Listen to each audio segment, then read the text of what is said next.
What's up, guys? My name is Dominic from Tape Deck Music, and we are here again at the Batschkapp in Frankfurt, and I have a very special guest today from India. Maybe you can introduce yourself. Hi, my name is Jayant Padula. I have the mic, so I am doing the interview. I have taken over this. Okay. Just asking. Why questions. are you here? Because I want to interview you. Oh, Yeah, you've we're turned the in the table. loop now. Yeah. Okay, thanks for watching. Bye. No. Okay. He's from Bloodywood, India's greatest metal band. Thank you. Maybe you can describe your band in 3 words. Metal tikka masala. That has been my standard answer for a long time. Okay. Everyone is asking you about 3 words. No, I just like somebody one time in some interview they were like, "How would you explain it?" And I was like, you know what? I'll go with food analogy because I like food a lot. And I was like, what is the most common food everybody associates us with? Chicken tikka masala. I was like, no, we are spicy and tangy. So this is metal tikka masala for you. All right. Okay. So which food do you prefer when you are here in Europe or in Germany? I eat anything, but we do miss like our home food. Obviously, initially we are all excited if we come to. Generally, we actually land in Frankfurt. This time we landed in Copenhagen, but generally that's where we come. Yeah. Then we go try to find burgers. Doner kebab. You guys have mastered it here in Germany. It's good everywhere else, but it's a little bit better than that here. And I'm talking about the most basic shop. I'm not talking about like, oh, this place has the best. No. I'm talking about the most basic shops. Still good. Very fucking good. If he says. Yeah. No, we genuinely like, I think it's been 3 continuous days where we've eaten just doner kebab for lunch and dinner. Okay. Or we do Subways. Wow, that was it's okay. They're doing Yeah. good job. Yeah. Hopefully the noise is not that loud. Sorry for that. No worries. Welcome to Germany. You've been here on tour 2023, and you had most of the shows were sold out. So, yeah. Except I'd say Milan, but this time Milan is sold out. So thank you, Milan. Congrats. Yeah. But now you're here in Frankfurt at a bigger venue, and Yep. how does it feel to be back and to play for the audience here? How does it feel? Absolutely amazing. We just played Cologne yesterday, and the crowd was nuts. They literally didn't let me speak. I was like, hey, I have to announce the next song, but they're chanting Bloodywood after every song, which is a great feeling. But I was like, hey, are we gonna go above time now? Because of that, because every song we had to wait like 5 minutes after that. I feel the love. I just don't want the venue to be mad at us after this. Yeah. That's all. But at the same time, again, Frankfurt, so Germany, every time we come, we do Berlin, we do Munich, we do Frankfurt, we do Cologne. All of these places are our regular spots, and every time we've been here, the German crowd has just welcomed us with open arms, with so much fucking love. I can curse, right? I can say fuck and all, right? You can say whatever you want. Oh, That's okay, absolutely yeah. fine. Okay, I won't cut it. Yeah, perfect. But really, we feel that love, and we are always happy to be here. That's And nice now to it's a hear. bigger venue, it's almost sold out. I got to know that we had like some 50 odd tickets left today. So I'm hoping they're gone as well. But yeah, thank you for the love again. Nice. It's about half of the tour, so maybe you can grab some tickets and see the guys live. What's your highlight so far from this tour? Right now, Cologne, because that's literally what we played yesterday, Okay. and we're still not over it. I mean, every fucking person was jumping with us throughout. I was like, what's happening? Yeah. And this happens everywhere, but you see certain pockets that, yeah, people are enjoying, but they just don't want to jump and all. Yeah. Yesterday, each and every person, I was like, I hope everybody's fine in that mosh pit. Because I did see someone disappear and then just appear out of the blue. Oh yeah, one more highlight. I think it was Berlin. We've played Berlin. Yeah, I've got all the dates Too many confused right now. shows. But so there's no light on all of these photos who are out there. We're singing. I finished the song. I do this. Everybody screams, and then I see this guy with just a bloody nose and just like ah. I was like, somebody send someone to him, and he's like, no, I'm fine. Keep going on. And I was like, brother, there has to be some sort of concussion going on right now. His entire face hair was red. And then we had to just fucking come, please, and just take him out to just treat him. But that was one of my favorite thing. It was just very metal.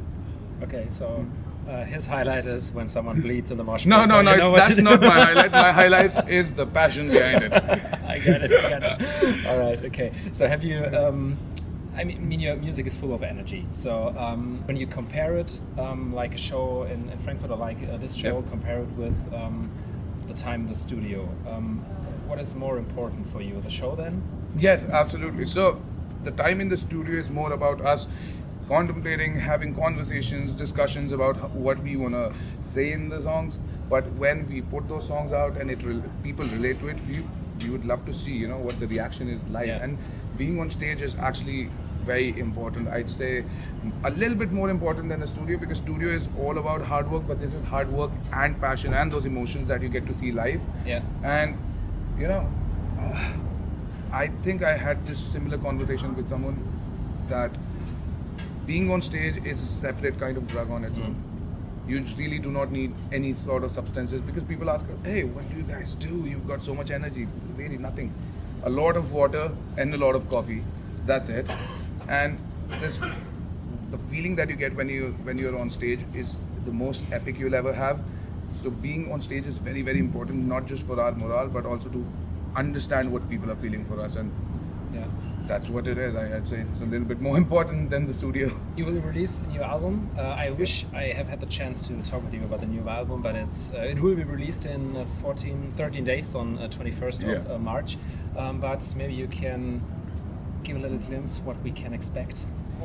You will hear a lot of familiar stuff, but a lot of experimentation as well. We did try and go ahead. So our sound is evolving, and it'll keep evolving further down the line for a long time, I feel, because the things we've done in this album are very different, but there are a lot of familiar elements at the same time. The themes that we've chosen again are familiar, but at the same time there are different ones. Like, for example, we did New Delhi. We are trying to introduce people to where we come from. Same with Tadka. We're trying to get a glimpse of our culture, and we've got similar themes which are a little different, which we haven't talked about yet there, and also again familiar stuff. So it's like best of both worlds. We've definitely evolved from what we go back with Raksha, and it's a step in a new direction, and I hope everyone likes it. I'm very excited, looking forward. There is one single with Baby Metal, Yes, which is awesome. Can you say how should I pronounce it correctly? Is it Bake Off. Bake Off. Okay. The best way to pronounce it is like that, the Great British Bake Off. Okay. There's just an H in between. That's Bake all. Off. Okay. How did it come to the single? Who asked who? What was the idea behind this song? So the instrumentals were completely done for the track, and me and Rahul were working on our vocal parts, and the process was going on of back and forth. I'd record something, I'd share it with the guys, Rahul would do the same. We all were just like doing that. And around the same time, we were having a conversation, and Karan was like, you know what, Baby Metal would sound good on this track. And again, like it was like the universe was hearing us or something, because we received a message. Like Karan received a message from Koba Metal on his Instagram. He previously came and saw our show in Tokyo and gave us a whole bunch of goodies, so thank you for that.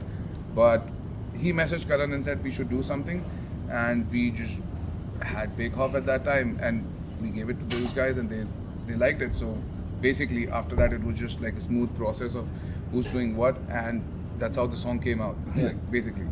Absolutely awesome. Yeah. Is there anything else planned? So have you other artists or bands where you plan a collaboration, or is there someone who you like to do one, or you like to tour with maybe in the future? The list is very long. We are at this point in time getting to work with a lot of these people who we have either seen on the screen or just have heard. For example, even Baby Metal. Like, we have been fans before this song. So I mean, the list is very long. If I start naming, I don't want to piss someone off or Okay. give out bad ideas. We're open to working with everyone. You heard it. So if someone is watching this video, and Hey, wants to work with you, someone, they I should don't write know, you. someone called Slipknot, I guess. Take us out on tour or something. I don't know. Just putting it out there in the universe. Okay, Yeah. very nice. You're very successful in what you're doing. When was the point? Was there a point where you realized, okay, now we can live from that what we are doing? Definitely, because Karan did quit his job and was pursuing music full time. I was with him, but I was fresh out of the college. So me and Karan started off with this when I was still in college. And then towards the end of it, I was like, hey, I would need money now to sustain myself. So I was working a job, but I didn't have to do it for a long time, because we were actually giving all of our energies into this. So within like a year, I'd say 8 months to 10 months, I quit my job and I was fully into this as well. So I mean, it all comes down to how much effort you can put in, but at the same time you need to understand what audience is asking for too. Yeah. And again, if a bunch of guys from India can do it, anyone can do it. Trust me, because we do not have an infrastructure for metal right now. The genre is not popular in the country, and it's hard for metal bands to work there and do music full time. And I think it's kind of similar around the world as well, because metal is sort of a niche. So you just have to listen to the audience and just make sure your effort is at least, if not less, 100%. That's all I can say. Well, that's interesting that you say that way, because is metal a genre that you grew up with, or is it something that at some point you got the interest in metal, or why did you choose metal to do the music you do? I ask myself the same question. No, I actually have a proper answer for that. I used to listen to a lot of Bollywood stuff, only just like any other child growing up in India, and I used to sing for the school choir and all. But I went to my uncle's place to stay for a few days, my mother's brother. So my cousin there, he just like, at that time I was 13, he used to burn CDs with music and all.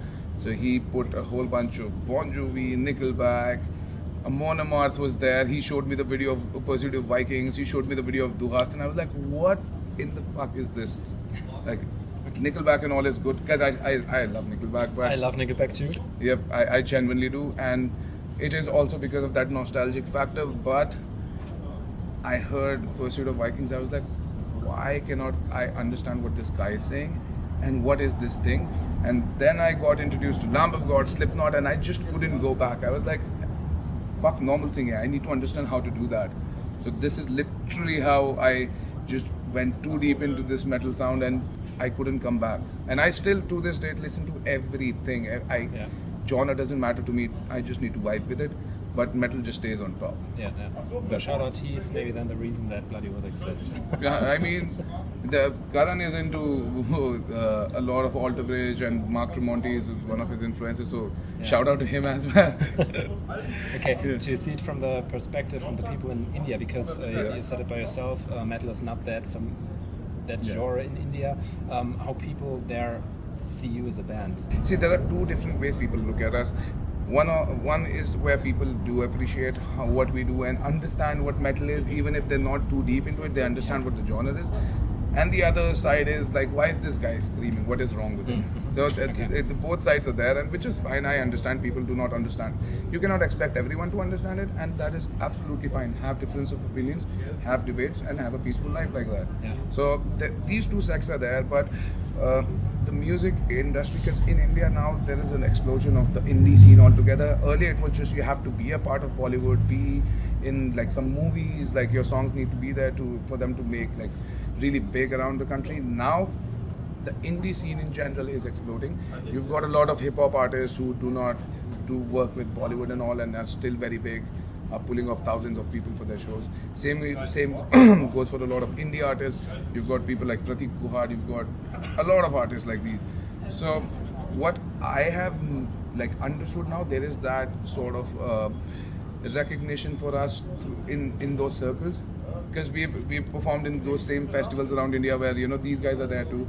One of the biggest hip hop duo, they're called Seedhe Maute from Delhi.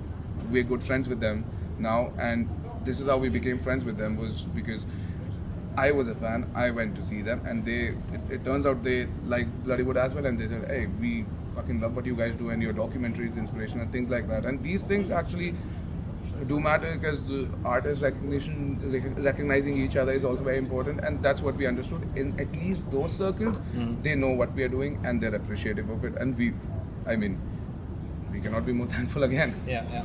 Let's do a little deep dive in your lyrics, because generally you have various statements against, I would say, injustice. So what is the biggest impact you want to create? Maybe for your country, maybe for the world? It's very simple. It is just to create a better and a safer world for each and every one of us. At the end of the day, we all bleed red, and we really need to recognize that. I mean, it's easier said than done, but we really believe that music is a tool for change, and if we can put out a message, it would be of this, that we need to understand we are in 2025, the world is connected with each other, and with this current state of the world, with wars going on and everything, remembering that humanity is more important is the biggest thing. No border, no religion, nothing can come before a fellow human. Because again, like I said, at the end of the day, we all bleed red, and just make a safer, calmer place for the world. That's a wonderful statement. Both things are important for you, metal and the lyrics or the messages you want to spread in the world. What comes first? Do you first write the lyrics, or is there the music first? It generally, it's really subjective. Sometimes we have a line, I have a line or Rahul have a line in his head, and then we'll just put it somewhere, the instrumental that Karan's done. Generally it is, I'd say 95% of the times it is actually the music and the instrumentation that Karan does that comes first. The reason behind that is because we let the emotions of the music dictate what we're going to talk about. And there have been times where I'm like, I cannot feel this song, like this particular theme with this music, maybe we should change it. Same goes for Rahul, same goes for Karan. We do this a lot. So we let the emotions take over rather than just have a theme and we have to stick to it. So but sometimes there is a theme. Okay. And we're like, let's let the theme dictate the emotion of the music. Yeah. So we do have both sides, but it's majorly instrumentation that gets done first. Okay. And so the creative process is that you sometimes stick your heads together and everyone has an idea and something. Yeah.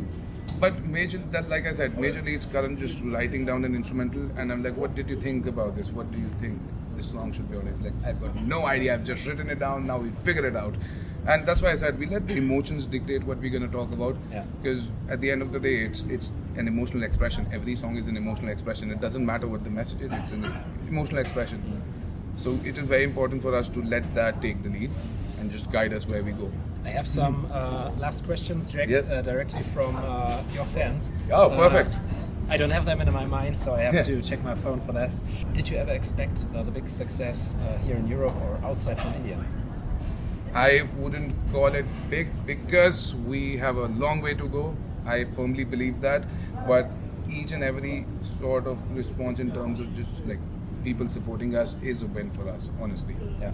I'm not being, politically correct or just trying to be humble. We are just very thankful to our supporters. So that we get to do this, we get to travel and play shows. Everybody wants to do that. We get to do it. So thank you. What would you do with your life if the band wouldn't exist? I do not know. I was genuinely saying this to Rahul or someone like 2 days back that I don't know what I would have been doing. Because I was really trying to figure out what skill sets do I have apart from doing this. So I'd probably be singing on the street then. I don't mind. I would be doing busking, I guess. Luckily, you don't have to think about it. It's working. And no, I'm a very shit guitar player, so that wouldn't have worked either. Okay, so you can't switch the positions in the band then? Yeah, no, absolutely not. All right, okay, we had to switch the position because there are already the preparations for the guests. So it's still 2 questions left, but we were a little bit too slow. You talk too much. I cannot help it. Oh wait, I cannot help it. Okay, I asked coffee or tea? Yes, I said both, whichever one is accessible, honestly. Okay, it's that simple. It's just another question. When you compare the metal scene from India to the rest of the world, what is the biggest difference, and how do you see it from your perspective as a musician? It's absolutely bigger here in terms of, I'm talking about the quantity of people, but Indian metal scene is actually very, very tight-knit at the same time, so the crowd goes equally hard as no matter where we are around the world. It's just the quantity that varies, but again, you just have to lure them out. Like for example, you put like Avenged Sevenfold came recently, and then we had like 18,000 metalheads out of the woodworks just there for them. So you just have to lure them out, but it's a very tight-knit community for the people who are very regular. It's very big here, but we are getting there slowly. We are catching up. Okay, maybe you can inspire some other or smaller bands in India. Hey, if that happens, we're very glad if that happens, Okay, thank you so much for your time. Thank you for your time. I hope you have a great show tonight. I'm very excited. I hope you enjoy it. Hope you see you again. Absolutely.